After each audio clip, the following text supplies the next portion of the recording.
Celebrating 50 years. Majestic Jewelers.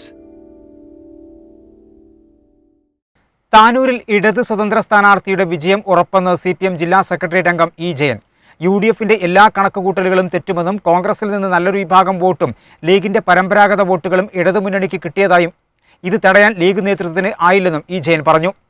പല നേതാക്കളെയും തഴഞ്ഞുള്ള സ്ഥാനാർത്ഥി നിർണയം ലീഗിന് തിരിച്ചടിയാകുമെന്നും ഇ ജയൻ പറഞ്ഞു. ഇടതുപക്ഷത്തിന് അധികാരത്തിലെത്തുന്നതോടെ താനൂരിലെ പല നേതാക്കളും ഇടതുമുന്നണിയിലെത്തുമെന്നും അദ്ദേഹം കൂട്ടിച്ചേർത്തു.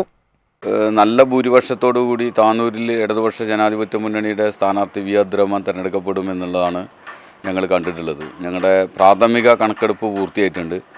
അത് പൂർത്തിയായതിൽ നല്ല ഭൂരിപക്ഷത്തോടു കൂടി അധികാരത്തിൽ വരുമെന്ന് തന്നെയാണ് ഞങ്ങൾ പ്രതീക്ഷിക്കുന്നത്. ഇതോടൊപ്പം തന്നെ ഈ തെരഞ്ഞെടുപ്പ് ഉണ്ടാക്കുന്ന കേരളത്തിലെ ഇടതുപക്ഷ ജനാധിപത്യ മുന്നണി ഗവൺമെൻറ് അധികാരത്തിൽ വരും. അതോടൊപ്പം തന്നെ താനൂരിൽ ഇടതുപക്ഷ ജനാധിപത്യ മുന്നണിയുടെ ഒരു പ്രതിനിധി MLA ആയിട്ടുണ്ടാവും. ഇതിൻ്റെ അനന്തരഫലം എന്ന് പറയുന്നത് ഈ തെരഞ്ഞെടുപ്പിൽ UDF വിജയിക്കുമെന്നൊക്കെ അവർ പ്രചരിപ്പിക്കുന്നുണ്ട്. ആ പ്രചരിപ്പിക്കുന്നതിൻ്റെ ഏറ്റവും വലിയ കാരണം UDF എന്ന സംവിധാനം വളരെ ശക്തമായിരുന്നു തെരഞ്ഞെടുപ്പിൽ എന്നുള്ളതാണ്. അത് പ്രത്യക്ഷത്തിൽ നേതാക്കന്മാർ തമ്മിൽ ശക്തമായിരുന്നു എന്നുള്ളത് ശരിയാണ്. പക്ഷേ അണികൾ അത്രത്തോളം ശക്തമായിട്ടല്ല അതിനോട് പ്രതികരിച്ചിട്ടുള്ളത്.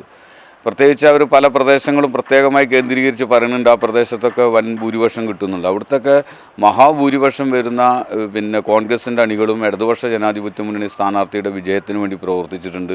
അവരൊക്കെ ഇടതുപക്ഷ ജനാധിപത്യ മുന്നണിക്ക് വോട്ട് ചെയ്തിട്ടുണ്ട്.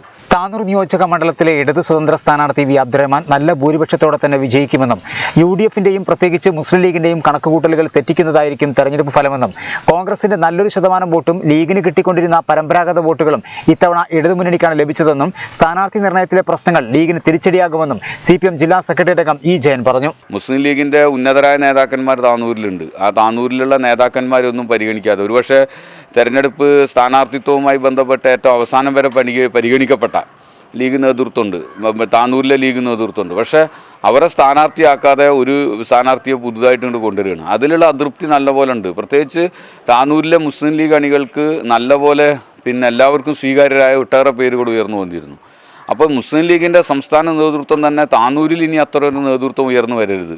ഇവിടുത്തെ മുസ്ലിം ലീഗിനകത്ത് ഒരു വിഭാഗം അത് ആഗ്രഹിക്കുന്നുണ്ട്. കാരണം അവർക്ക് അവരുടെ താല്പര്യങ്ങളാണ്. ആ താല്പര്യം ലീഗിനകത്ത് വളർത്തിക്കൊണ്ടുവന്ന് ലീഗിനകത്തൊരു കോക്കസ് ഉണ്ടാക്കി അതുമായി ബന്ധപ്പെട്ട് മുന്നോട്ട് പോകാനാണ് മുസ്ലിം ലീഗ് നേതൃത്വം പലപ്പോഴും ശ്രമിച്ചിട്ടുള്ളത്.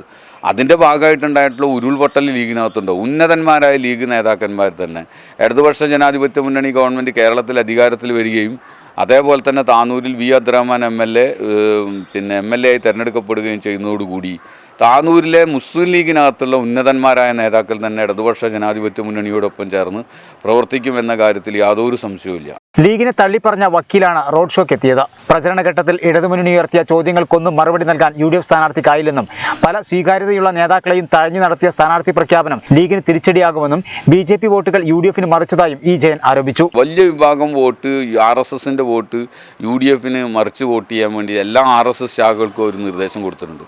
വലിയ അളവിൽ ആ വോട്ട് ലീഗ് വാങ്ങിയിട്ടുണ്ട് എന്നാണ് ഞങ്ങൾ മനസ്സിലാക്കുന്നത്. കുറേ പോൾ ചെയ്യപ്പെടാതെ BJPയുടെ വോട്ട് പോയിട്ടുണ്ട്. ഈ ലീഗിന് വോട്ട് ചെയ്യാൻ പറഞ്ഞോട് കൂടിയിട്ട് ഒരു വിഭാഗം മരവിപ്പിച്ചിട്ടുണ്ട്. അങ്ങനെ വോട്ട് വന്നിട്ടുണ്ട്. RSSന്റെ എല്ലാ ശാഖകൾക്കും നിശ്ചിത ശതമാനം വോട്ട് ലീഗിന് അത് സംസ്ഥാന അടിസ്ഥാനത്തിലുണ്ട്. എങ്ങനെയും ജയിക്കുക എന്നുള്ളതാണ്. എന്ത് വിധേനയും എന്ത് കളവ് പറഞ്ഞാലും എന്ത് രാഷ്ട്രീയ അല്പത്തരം പറഞ്ഞാലും ഈ തെരഞ്ഞെടുപ്പിൽ എങ്ങനെയും അധികാരത്തിലെത്തുക എന്നുള്ളതായി അവസാന ലാപ്പിൽ UDFന്റെ അജണ്ട. എന്ത് പറഞ്ഞിട്ടും ജനങ്ങൾ യേശുന്നില്ല എന്ന് കണ്ടപ്പോൾ എന്തും പറയുക എന്നുള്ളിടത്തേക്ക് അത് എത്തിയിട്ടുണ്ട്. അതിൻ്റെ ഭാഗമായിട്ട് ഇപ്പോൾ BJP RSS വോട്ടിടും. അപ്പം പല സ്ഥലത്തുനിന്നും അതിപ്പോൾ ആക്രിക്കടയിലാണ് വട്ടിയൂർക്കാവിൽ മത്സരിച്ച കോൺഗ്രസ് സ്ഥാനാർത്ഥിൻ്റെ പോസ്റ്റർ ആക്രിക്കടയിൽ തൂക്കി കൊടുത്തു എന്ന് പറഞ്ഞാൽ ഇത് മനസ്സിലായില്ലേ? ഇതിൻ്റെ സാധാരണ ജനത്തിന് ഇത് മനസ്സിലാവുമല്ലോ എന്താണ് നമ്മുടെ നാട്ടിലെ UDFന്റെ പ്രവർത്തനം എന്നുള്ളത്. അപ്പോൾ BJP, കോൺഗ്രസ്, ലീഗ് തുടങ്ങിയിട്ടുള്ള തീവ്ര മതവർഗീയ ശക്തികൾ യോജിച്ച് നിന്നാണ് സംസ്ഥാന അടിസ്ഥാനത്തിൽ ഈ തെരഞ്ഞെടുപ്പിനെ നേരിട്ടത്. താനൂരിലും തിരൂരിലും പരിസര പ്രദേശങ്ങളിലൊക്കെ സമാനമായ അന്തരീക്ഷം തന്നെ ഉണ്ടായിട്ടുള്ളത്. പക്ഷേ ജനം വലിയ തിരിച്ചടി അവർക്ക് നൽകുമെന്ന കാര്യത്തിൽ സംശയമില്ല.